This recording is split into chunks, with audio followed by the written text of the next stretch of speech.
बहुत बहुत स्वागत है आप सभी का। लगातार आप लोगों की मौजूदगी राम की पैड़ी पर। और अभी आप आचार्य जी से सुन रहे थे कि किस तरीके से अयोध्या तैयार हो रही है। कितनी मुश्किलें आई, कितने संघर्ष आए इस पूरे आंदोलन में। पूजा पाठ उस तरीके से नहीं हो पाती थी जिस तरीके से होना चाहिए। एक बार मैं चाहूंगा कि आगे जो मेहमान है उनसे आपका परिचय करवाऊं। उससे पहले एक बार जय श्री राम। राम मंदिर साकार रूप ले रहा है। प्रभु की प्राण प्रतिष्ठा, उनके मूर्ति की प्राण प्रतिष्ठा होने वाली है। और एक सपना था करोड़ों राम भक्तों का, कार सेवकों का, कि मंदिर ऐसा होगा, मंदिर वैसा होगा। लेकिन उस परिकल्पनाओं को, उस सपने को जिसने साकार रूप दिया, उन शख्स का नाम है आशीष सोमपुरा जी। आप देखिए, आपको स्क्रीन पर इस हिस्से में दिखाई देंगे आशीष सोमपुरा जी, जो कि बाहर से जुड़ रहे हैं, अयोध्या नहीं पहुंच पाए। इसलिए हमने उनसे विनती की कि वो कम से कम ऑनलाइन हमसे जुड़े, ताकि अयोध्या की इस धरती के जरिए देश के लोगों तक ये बात उनकी पहुंचाएं कि आखिरकार ये मंदिर कैसे डिजाइन हुआ। मैं आशीष सोमपुरा जी के पास जाऊं, लेकिन उससे पहले एक चीज मैं और बता दूं। जब भी राम मंदिर की बातचीत आती है, राम मंदिर के डिजाइन की बातचीत आती है, उसके आर्किटेक्ट की बातचीत होती है, तो आशीष सोमपुरा जी का नाम संभवतः बहुत लोग अब जानने लगे हैं। हो सकता है आप में से कुछ लोग जानते होंगे।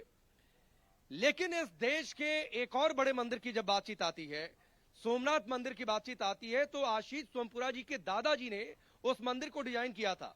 आप सोचिए, एक परिवार का इतना बड़ा सौभाग्य है कि एक परिवार से दादाजी सोमनाथ मंदिर को डिजाइन करते हैं। वो मंदिर कैसा बना होगा, वो मंदिर आप में से बहुतों ने जाकर दर्शन किया होगा।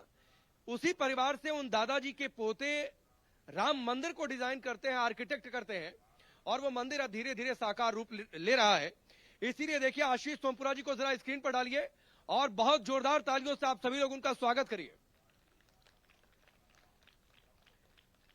बहुत बहुत स्वागत है आशीष सोमपुरा जी। अयोध्या की इस धरती से मैं आपका स्वागत करता हूं। तमाम लोगों ने करतल ध्वनि से आपका स्वागत किया है। प्रणाम सर।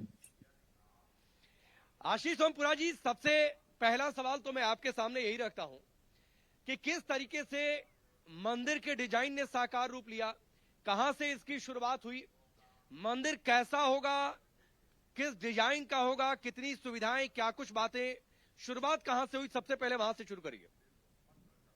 सर शुरुआत तो ये करीबन 89-90 से शुरू हुआ था। ये जब अशोक जी सिंघल ने मेरे पिताजी को, चंद्रकांत सोमपुरा जी को कांटेक्ट किया कि हम उन्होंने एक राम मतलब अयोध्या में मंदिर बनाना है। वो बिरला जी के थ्रू हमारा कांटेक्ट हुआ था, क्योंकि बिरला जी के सारे मंदिर जो है वो हम डिजाइन करते थे और अशोक जी उनको जानते थे। और अशोक जी ने बताया कि भाई आप इतने सारे मंदिर बनवाते हैं तो हमारा भी एक मंदिर बनवाए, तो कौन बनाता है।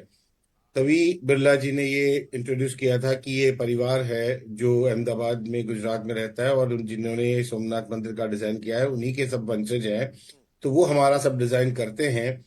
तो तुरंत ही उन्होंने पापा को फोन करके बुला लिया दिल्ली, और वहां से फिर उनके साथ अयोध्या आए। और 89-90 में उन्होंने पहला प्रारूप, जो 89-90 में आई थिंक वीएचपी ने दिखाया था और संतों के सामने रखा गया था उस मॉडल को, और उन्होंने हामी भरी थी। वहीं से इस पूरे जर्नी की शुरुआत हुई थी हमारी वीएचपी के साथ, इस मंदिर के साथ जुड़ाव की। तो आप समझिए कि 33-35-40 सालों से भी हम इसी मंदिर की डिजाइन के साथ जुड़े हुए हैं। और अभी पिताजी की स्वास्थ्य की वजह से वो नहीं हैंडल कर पाए, इसलिए मैं पूरा इसको हैंडल कर रहा हूँ आगे। एक लंबा अरसा हो गया सोमपुरा जी, और उस लंबे अरसे के बाद कानूनी लड़ाई, बीच में काम चलता रहा, फिर सुप्रीम कोर्ट का फैसला आता है, मंदिर बनना शुरू होता है, जगह पूरी मिल जाती है। मंदिर के डिजाइन में थोड़ा बहुत परिवर्तन करना पड़ा। मूल रूप से जो आज डिजाइन है, क्या उसी का वो विस्तार है? मैं इसमें एक सवाल और ऐड कर देता हूं कि बड़े लोगों की तादाद पहुंचेगी, तो इतनी ज्यादा भीड़ के हिसाब से कैसे आपने उस नए स्वरूप को डिजाइन किया?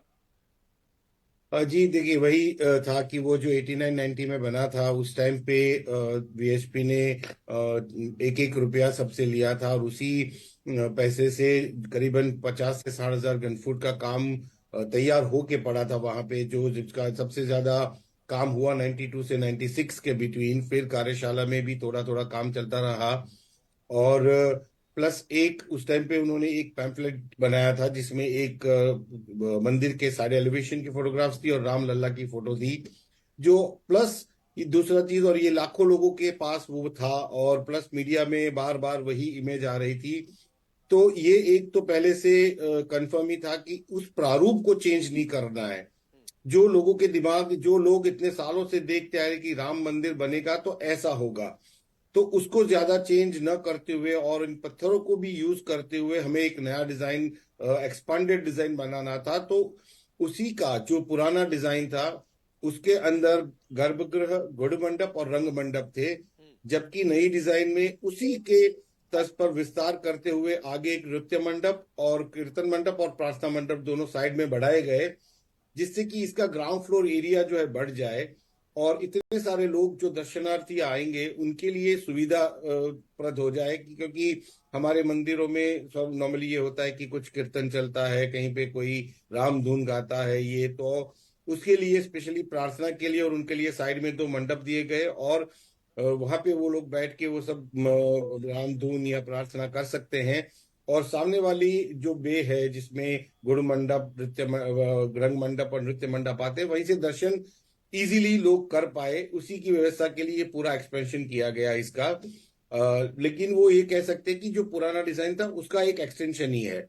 प्लस इसके अंदर बाद में सिक्योरिटी के लिए वजह से एक कोट परकोटा बनाना था, जिसको कॉरिडोर हम कह सकते हैं। उस कॉरिडोर को भी इंट्रोड्यूस किया गया कि जिससे कि लोगों को सुविधा हो।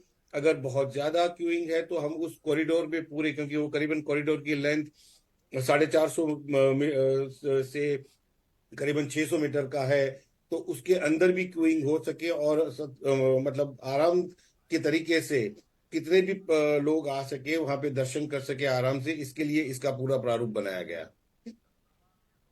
एक चीज मैं आपसे जानना चाहूंगा आशीष सोमपुरा जी, और मुझे लगता है कि यहाँ पर मौजूद लोगों की और जो लोग हमें देख सुन रहे हैं उनकी भी दिलचस्पी इसमें जरूर होगी, क्योंकि उम्मीद यही है कि भीड़ बहुत ज्यादा होगी।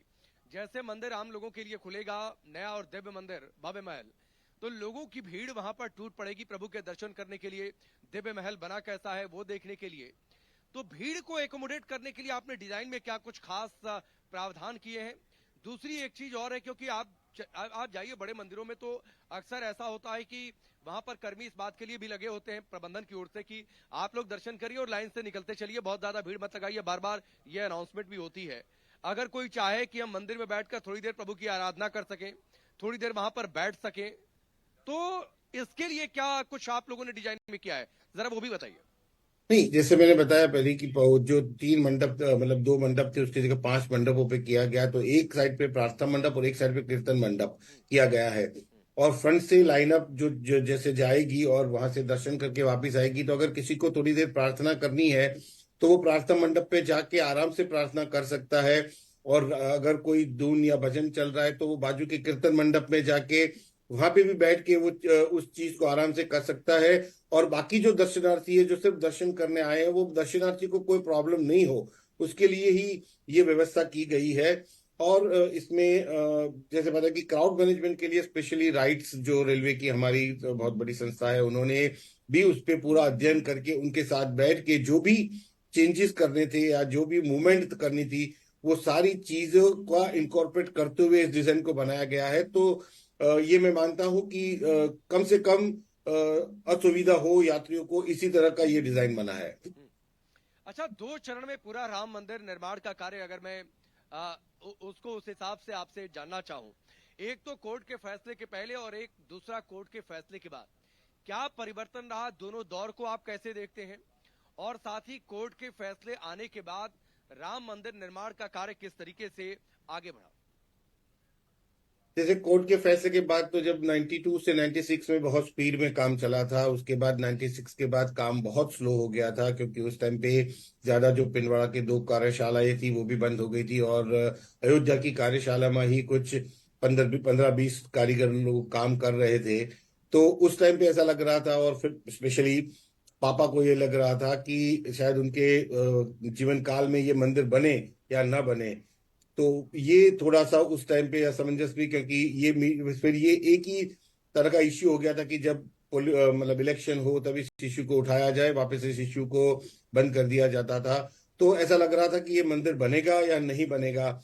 लेकिन जब कोर्ट में केस चालू हुआ और फिर डे टू डे जो उनका हेयरिंग चालू हुआ, तब एटलीस्ट ये लगा था कि अभी इसका फैसला तो हो जाएगा कि भाई बनना है कि नहीं बनना है। लेकिन बनने की तरफ ज्यादा वो था कि जो तथ्य थे हमारे पास, जो आर्कियोलॉजिकल डिपार्टमेंट ने भी जो निकाले थे, उससे ये तो साबित हो रहा था कि ये मंदिर है। तो शायद ये एक अंदर से भावना थी कि ये वर्डिक्ट जो है वो फेवर में आए हमारे और मंदिर बने, और मंदिर और फेवर में आया भी।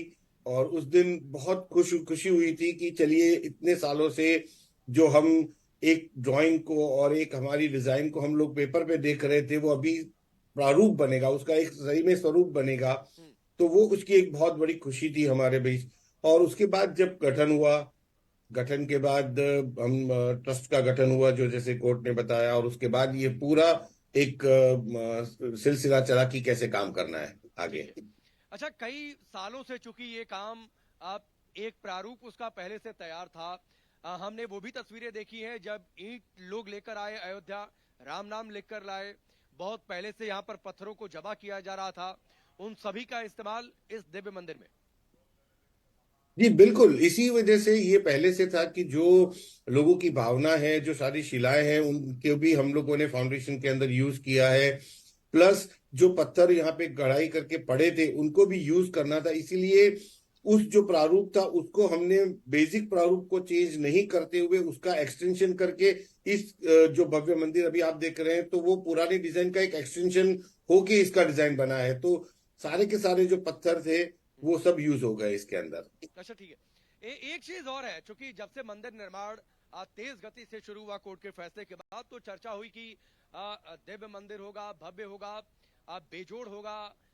सवाल ये है कि ये कितने सालों तक, क्योंकि कोई 1000, 1500, 2000 साल की बातचीत चल रही है, कितने सालों तक टिका रहेगा। और साथ ही ये खास तकनीक, चूंकि इसमें जो है लोहे का इस्तेमाल नहीं हो रहा है, सीमेंट का इस्तेमाल नहीं हो रहा है, किस तकनीक पर बन रहा है, जरा उसके बारे में भी बताएं।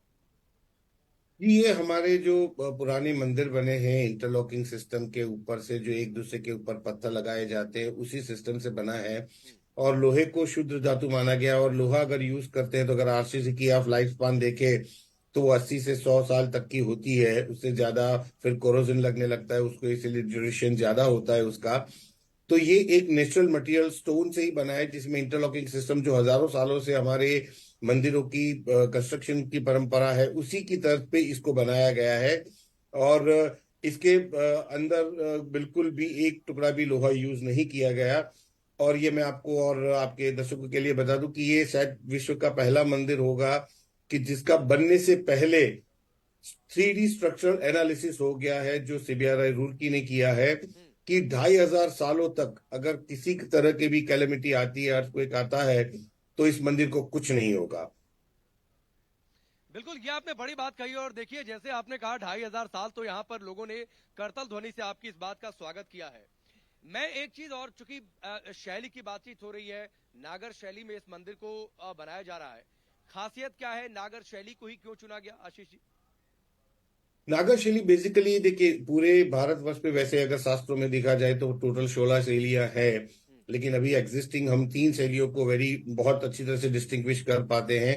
जो नॉर्थन इंडिया में है वो नागर शैली है, जो उड़ीसा और उधर मिडल बेल्ट में आती है वो वसेरा है, और द्रविडियन स्टाइल जो साउथ इंडियन स्टाइल हम कह सकते हैं। तो ये अभी 3 स्टाइल जो मेजर है। लेकिन नागर शैली को ये माना गया कि नॉर्थ इंडिया की ये एक प्रचलित शैली है, और सबसे आर्किटेक्चरली वेल डेवलप्ड अगर शैली कोई है इन सब में तो वो नागर शैली है। और ये मंदिर भी हमारा नॉर्थ इंडियन साइड पे है, तो उसी टाइम से जब पापा ने सोचा था तो इसको नागर शैली में बनाने के लिए सोचा गया था। ठीक है। अच्छा, एक तस्वीर जो अभी सबसे पहले सामने आई, गर्भगृह जब बनकर तैयार हो गया, स्वर्ण दरवाजे की पहली तस्वीर कल सामने आ गई, वो भी हमने दर्शकों को दिखाई है। ऐसे 13 दरवाजे और लगेंगे। तो गर्भगृह की परिकल्पना और साथ ही जो तस्वीर सामने आई है, क्या मूल रूप से जो डिजाइन था उसमें गर्भगृह में भी कोई परिवर्तन करना पड़ा कोर्ट के फैसले के बाद, या मूल स्वरूप के डिजाइन में ऐसा ही गर्भगृह था? नहीं, गर्भगृह तो वैसा ही था जैसे मैंने बताया कि गर्भगृह और गुड़ मंडप और रंग मंडप जो थे उसको वैसे ही रखा गया है पुराने, क्योंकि पत्थर जो गढ़ाई करके पड़े थे तो उनको यूज करना था। और वो जो चीजें थी वो तो सफिशिएंट थी, उसके लिए कुछ ज्यादा करने की जरूरत नहीं थी। तो जो मूल प्रारूप है उसको तो वही रखा गया है, जो गर्भगृह का स्वरूप है वह तो। अच्छा, ये अगर पत्थरों की बातचीत करूं, हमने खबरों में लगातार दिखाया भी है, कौन कौन से पत्थरों को चुना गया, इस्तेमाल किया जा रहा है, क्यों उन्हीं को चुना गया, खासियत क्या, अगर इसके बारे में आप बता पाए। देखिए, इसके प्लिंथ के अंदर जो अंदर की तरफ है वहां पे ग्रेनाइट यूज किया गया है, कि साउथ से लाया गया है, क्योंकि वो वाटरप्रूफ और बहुत ज्यादा सॉलिड होता है। ऊपर का जो है वो बंसी पहाड़पुर पिंक स्टोन कहा जाता है, जिसको जो माना गया कि किंग ऑफ सैंडस्टोन है, जिसके अंदर कार्विंग बहुत सुंदर लगती है। हम्म। और उसी टाइम से, जिस टाइम से जो 50,000 स्क्वायर फुट बना था, उसी टाइम से उस बंसी पहाड़पुर जो राजस्थान बयाना डिस्ट्रिक्ट से निकलता है, उसी पत्थर का चयन किया गया। और इस पत्थर की एक खासियत है कि जैसे ये एज होता जाता है, इसका एजिंग होता जाता है, ये ज्यादा से ज्यादा स्ट्रांग होता जाता है। तो ये इस पत्थर की बहुत बड़ी खासियत है, तो इसकी वजह से इस पत्थर का चयन किया गया था। अच्छा, गर्भगृह से मैं एक और सवाल करूं, क्योंकि आज लोग पहुंचेंगे, रामलला के दर्शन करेंगे, रामलला गर्भगृह में विद्यमान रहेंगे। अब मूर्ति को लेकर बहुत सारी बातें हो रही हैं। एक तो मौजूदा जो विग्रह है वो स्थापित किया जाना है, एक 5 साल के बालक स्वरूप में रामलला होंगे। कुछ उसके बारे में अगर आप बता पाए तो। जैसे सब लोग जानते हैं कि काफी मार्केट में पिक्चर्स और वो सब होते हैं, लेकिन ट्रस्ट और हमारी ये इच्छा थी कि ऐसा कुछ नहीं जो लोगों ने पहला देखा हो, कुछ नया ही हम इनकी मूर्ति में, क्योंकि ये राम लल्ला है तो वो एक बाल रूप भी है, भगवान भी है, तो एक दिव्य रूप भी है। एक राजा के पुत्र जो है तो उनमें एक राजस्विता भी है। तो इस तरह का एक मूर्ति को इसी तरह का ऐसा मंत्र बनाया जाए कि जिससे लोगों को देख के लगे कि ये राम लल्ला जो का स्वरूप आए। तो उसकी वजह से ये डिस्क्रिप्शन जो मैंने बताया वो इंडिया के अच्छे आर्टिस्ट लोगों को दिया गया, उसमें से एक स्केच बनाया गया। उस स्केच में से फिर मतलब थोड़ा सा चेंजेस करके एक फाइनलाइज स्केच बनाया गया कि ये राम लल्ला हमें चाहिए।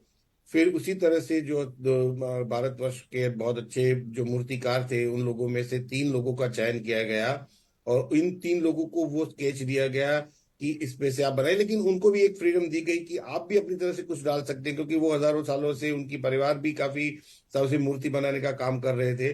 तो उनको वो फ्रीडम भी दी गई कि भी इनके ये बेसिक प्रारूप तो है, लेकिन इसमें आप और कुछ अपनी तरह से ऐड ऑन कर सकते हैं, वो करिएगा। और इसी तरह से 2 साउथ के मूर्तिकार हैं और एक जयपुर के हैं। तीनों ने अपनी तरह से मूर्ति बनाई, और शायद अभी ट्रस्ट उसका उन तीनों में से कौन सी मूर्ति जो है वो गर्भगृह में लगेगी, उसका चयन आई थिंक कर दिया है। वो उसको इंट्रोड्यूस करेगी आपको। ठीक है, चलिए, उस दिव्य स्वरूप के दर्शन का लोग इंतजार कर रहे हैं। लेकिन एक चीज बात और, अभी तो ग्राउंड फ्लोर का काम पूरा हुआ, गर्भगृह का काम पूरा हुआ, फर्स्ट फ्लोर पर काम करीब करीब पूरा होने वाला है। अब पूरे मंदिर, चूंकि प्राण प्रतिष्ठा तो गर्भगृह में होनी हो जाएगी, पूरा मंदिर कब तक तैयार हो जाएगा। पूरा मंदिर हमारे टारगेट तो 24 अंत या 25 मिड तक, मतलब 1-1.5 साल में खत्म करने का है। अभी देखते हैं कैसे हो सकता है, क्योंकि इतनी भीड़ लगेगी तो थोड़ा सा काम का तो हिंड्रेंस होगा ही डेफिनेटली, क्योंकि इतनी सारी भीड़ के साथ कंस्ट्रक्शन करना थोड़ा डिफिकल्ट रहेगा। जी। लेकिन जितना जल्दी से जल्दी, कम से कम 1 से 1.5 साल तो आप गिन लीजिए कि और पूरा टेम्पल और कॉरिडोर बनने में लग जाएगा। एक चीज और अगर मैं आपसे समझूं, चुनौतियों के मद्देनजर, क्योंकि अ, एक बहुत मुश्किल कार्य था कि राम भक्तों की उम्मीदों के मुताबिक, जैसा उन्होंने दिव्य महल की कल्पना की, दिव्य मंदिर की कल्पना की, संघर्ष इतना लंबा, तो उम्मीदों का भार भी होता है। तो चुनौतियों की अगर बातचीत करूं, ये डिजाइन करना कितना मुश्किल रहा, इस पूरे कार्य में चुनौतियां क्या क्या आई, उनकी अगर आप चर्चा करना चाहें तो। देखिए, डिजाइन तो एक आर्किटेक्ट जो बनाता है, और उसके लिए राम लल्ला का राम जन्मभूमि पर बनाना तो डेफिनेटली ये था कि एक सबसे अच्छे सी अच्छी चीज निकाली जाए। लेकिन मैं इतना कह सकता हूँ कि राम वही राम है जो ये डिजाइन करवाता है। तो उन्होंने ही ये चीज करवाई है कि सबसे भव्य सबसे अच्छा बने। और वो हम तो एक माध्यम है कि जिनसे उन्होंने ये इसका कार्य करवाया है। तो ये जो आप प्रारूप देख रहे हैं, वैसे उन्होंने हमारे थ्रू बनवाया है, ऐसा कह सकते हैं। तो ये हमारी भावना थी और सबसे अच्छा बना है। ये मैं अपनी तरफ से तो बोल सकता हूँ कि हमारी तरफ से तो ये भावना थी कि कोई भी दर्शनार्थी अगर अंदर आए तो उसको ये लगना चाहिए कि वो राम मंदिर में आए हैं, और वो उसी भावना से उस मत को उसके अंदर वो फीलिंग्स आनी।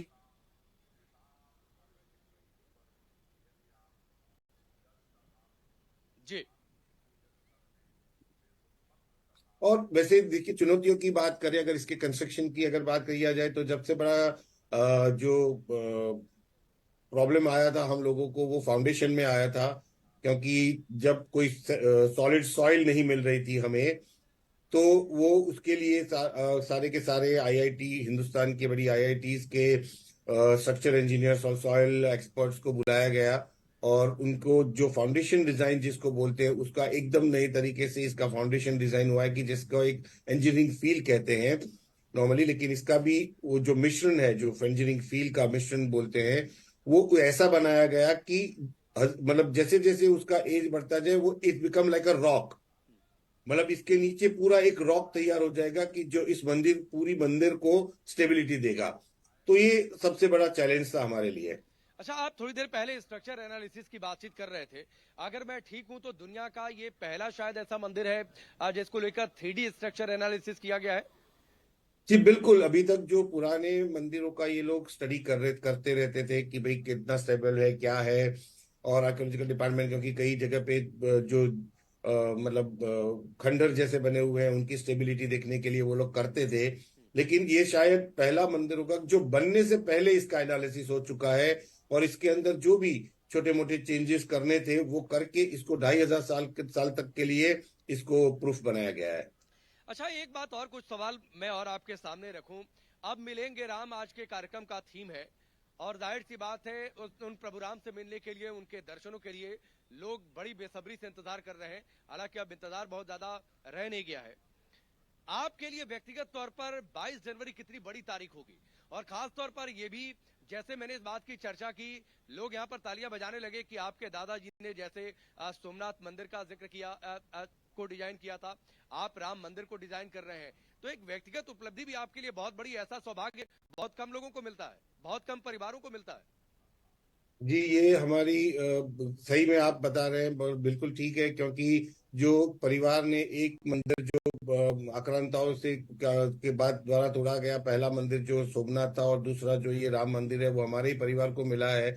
We are blessed. मैं यही कह सकता हूँ कि ऊपर वाले की कृपा है कि हमारा परिवार इस दोनों जो मंदिर है, जो एक भारतवर्ष में कहे जाते हैं कि बड़े मंदिरों में से एक हुए, उनमें से दो जो ये दोनों मंदिर हमारे परिवार ने किया, ये एक बहुत हमारे लिए, मतलब जैसे कह सकते हैं कि भावुक होना, और एक ऊपर वाले के आशीर्वाद ही है कि ये हम कर पाए। और आगे भी जो भी काम होगा वो हम करेंगे इसके लिए। लेकिन डेफिनेटली 22 तारीख को तो ये वही है कि जो एक आर्किटेक्ट का क्रिएशन के अंदर था, वो बाहर जब एक एक्चुअल स्वरूप लेता है, और लोग जब इसको अप्रिशिएट करते हैं, तो वो हमारे लिए सबसे बड़ी चीज होती है। अच्छा, एक चीज ये भी कि मंदिर के अगर खास हिस्सों की अगर चर्चा करें, लोग अगर मंदिर में प्रवेश करेंगे, दर्शन करेंगे, तो किस तरीके से गलियारों की व्यवस्था, किधर से प्रवेश, अगर आप इसके बारे में कुछ बता पाए।